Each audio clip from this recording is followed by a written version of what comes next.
হর হর মহাদেব।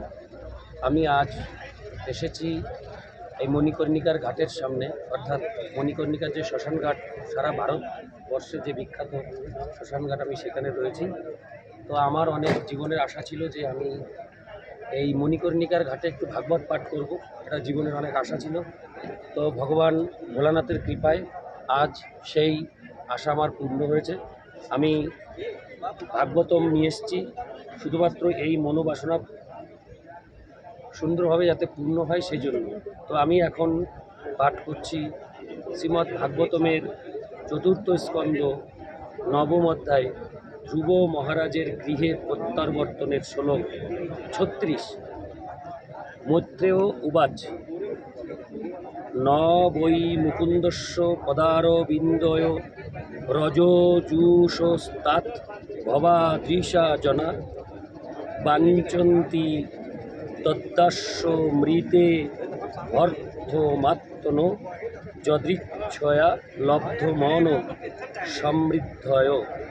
অর্থাৎ মহর্ষি মৈত্র বললেন, হে বিদুর, তোমার মতো ব্যক্তিরা যারা মুকুন্দের অর্থাৎ যিনি মুক্তিদান করতে পারেন সেই পরমেশ্বর ভগবানের শ্রীপাদপদ্মের শুদ্ধ ভক্ত এবং যারা সর্বদাই তার শ্রীপাদপদ্মের মধুর প্রতি অত্যন্ত আসক্ত, তারা সর্বদাই তার শ্রীপাদপদ্মের সেবা করেই প্রসন্ন থাকেন। জীবনের যে কোনো অবস্থাতেই এই প্রকার ভক্তরা সন্তুষ্ট থাকেন এবং তাই তারা ভগবানের কাছে কখনো জড়জাগতিক উন্নতি প্রার্থনা করেন না। এরপর আমি পাঠ করব শ্লোক 37। আকর্ণাত্ম জমায়ান্তং সম্পরেত্ত যথাগতম রাজা ন শ্রদ্ধে ভদ্রমভদ্রস্য কুত মম। অর্থাৎ মহারাজ উত্থানপাদ যখন শুনলেন যে হরে কৃষ্ণ, মহারাজ উত্থানপাদ যখন শুনলেন যে পুত্র ধ্রুব গৃহে ফিরে আসছেন, তখন তার মনে হয়েছিল যেন ধ্রুব তার মৃত্যুর পর ফিরে আসছেন। তিনি সেই সংবাদ বিশ্বাস করতে পারেননি, কারণ তিনি ভেবেছিলেন কি করে তা সম্ভব। তিনি নিজেকে অত্যন্ত দুর্ভাগা বলে মনে করেছিলেন এবং তাই তিনি মনে করেছিলেন যে তার পক্ষে এই প্রকার সৌভাগ্য লাভ করা অসম্ভব। শ্লোক 38। শ্রদ্ধায় বাক্যং দেবর্ষের, হরে কৃষ্ণ, দেবর্ষের হর্ষ বেগেন ধর্ষিত বার্তা হর্তুরতিকৃত হারাং প্রাধান্য হাধনম। অর্থাৎ তিনি যদিও সেই বার্তাবাহকের কথায় বিশ্বাস করতে পারেননি, তবুও দেবর্ষি নারদের বাণীতে তার পূর্ণ বিশ্বাস ছিল। তাই সেই সংবাদে তিনি হচ্ছে শ্লোক 39 ও 40। সদস্যং রথ মারুহ কার্তস্বর পরিষ্কৃতম ব্রাহ্মণৈ কুল বৃদ্ধশ্চ পর্যস্ত হমাত্ম বন্ধুভি শঙ্খ দুন্দুভীনা নিদেন ব্রহ্ম ঘোষেন বেণুভি নিশ্চক্রাম পুরার্থূর্ণমাত্ম জাভিক্ষণোৎসুক। অর্থাৎ মহারাজ উত্থানপাদ তার হারানো পুত্রের মুখদর্শন করতে অত্যন্ত উৎসুক হয়ে তখন অতি উত্তম অশ্বযুক্ত স্বর্ণভূষিত রথে আরোহণ করে। বিদগ্ধ ব্রাহ্মণ পরিবারের সমস্ত প্রবীণ সদস্যগণ, রাজকর্মচারী, মন্ত্রী এবং অন্তরঙ্গ বন্ধুগণ সহ তৎক্ষণাৎ নগরী থেকে বেরিয়ে এসেছিলেন। শোভাযাত্রা সহকারে তিনি যখন যাচ্ছিলেন তখন শঙ্খ, দুন্দুভি, বংশী আদি মঙ্গলজনক বাদ্যযন্ত্র ধ্বনিত হচ্ছিল এবং সৌভাগ্য সূচক বৈদিক মন্ত্র সমূহ উচ্চারিত হচ্ছিল। ইতি শ্লোক 39 ও 40। শ্লোক 41। সুনীতি সুরুচিশ্চাস্য মহিষৌ রুক্নভূষিতে আরূহ শিবিকাং শার্দ মুক্ত মেনাভি জগন্নতু। অনুবাদ।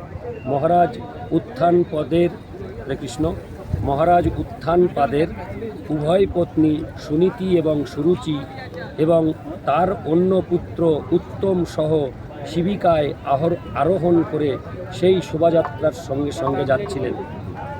ইতি শ্লোক 41। শ্লোক 42 ও 43। তং দৃষ্ট পৌবানাভ্যাস আয়ান্তং তরসা রথাৎ অবরূহ নৃপস্তূর্ণমাসাদ্য প্রেম বিহব্বল পরিরেবে অঙ্গজং দৈর্ঘ্যাং দীর্ঘৎকণ্ঠ মনা শশন বিশ্বক্ষেনাঙ্ঘ্রি সংস্পর্শ হতাশেষা ও বন্দনম। অনুবাদ: ধ্রুব মহারাজকে উপবনের সন্নিকটে আগত দেখে মহারাজ উত্থানপাদ অতি শীঘ্র তার রথ থেকে অবতরণ করলেন। তিনি তার পুত্র ধ্রুবকে দীর্ঘকাল না দেখার ফলে অত্যন্ত উৎকণ্ঠিত ছিলেন এবং তাই গভীর প্রেমে তাকে আলিঙ্গন করার জন্য তিনি তার হারানো পুত্রের দিকে এগিয়ে গেলেন। দীর্ঘশ্বাস ফেলতে ফেলতে মহারাজ দুহাত দিয়ে জড়িয়ে ধরে তাকে আলিঙ্গন করলেন।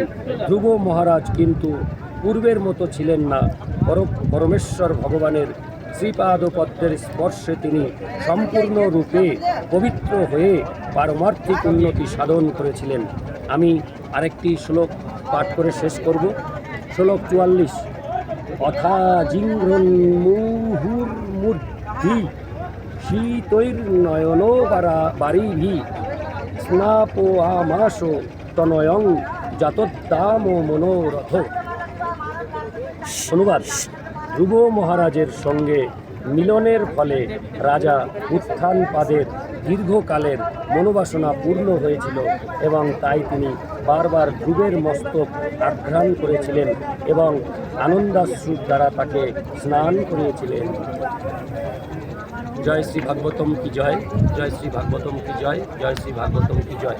তো বন্ধুরা, আমার মনের যে আশা ছিল যে আমি বেনারস এসে মণিকর্ণিকার ঘাটে একটু ভাগবত পাঠ করব, তো আজকে সেই মনোবাসনা পূর্ণ হলো আমার। কারণ এই মণিকর্ণিকার ঘাট এটা ভাগবতে রয়েছে, অর্থাৎ এই মণিকর্ণিকার ঘাট সম্বন্ধে ভাগবতে অনেক বর্ণনা আছে। তো সেটা পাঠ করে আমার মনে এই আশা জেগেছিল যে আমি মণিকর্ণিকার ঘাটে ভাগবতম পাঠ করব। তো যাই হোক, আজ আমি এটা করতে পেরে অত্যন্ত আনন্দিত, অত্যন্ত খুশি।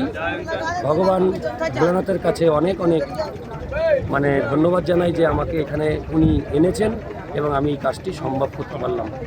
জয় শ্রী ভাগবতম কি জয়, জয় শ্রী ভাগবতম কি জয়। বন্ধুরা, এই হলো মণিকর্ণিকার ঘাট। এই দেখুন, মৃতদেহ সারাক্ষণ জ্বলছে।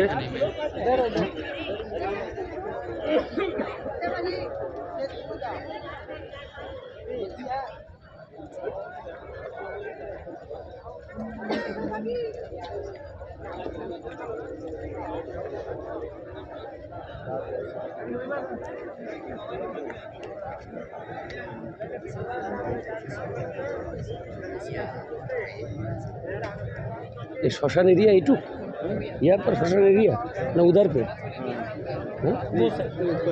हाँ, ऊपर। अरे भैया ऐशो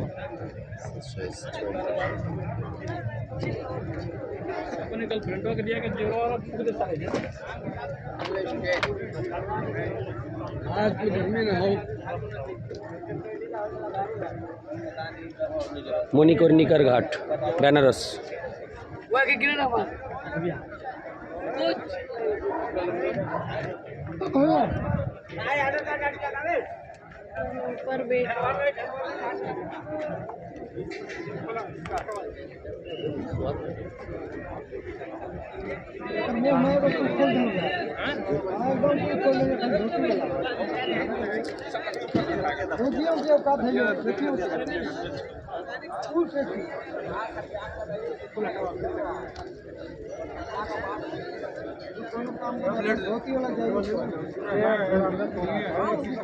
लगाया है ना, वही चलाएगा।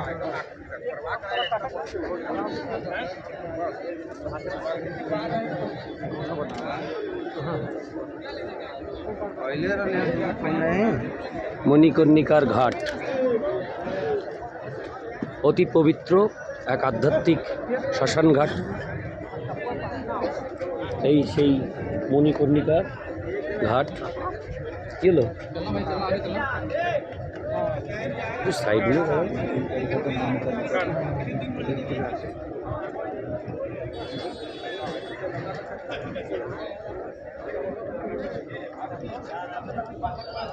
মণিকর্ণিকার ঘাটের সামনে দাঁড়িয়ে রয়েছি বেনারস।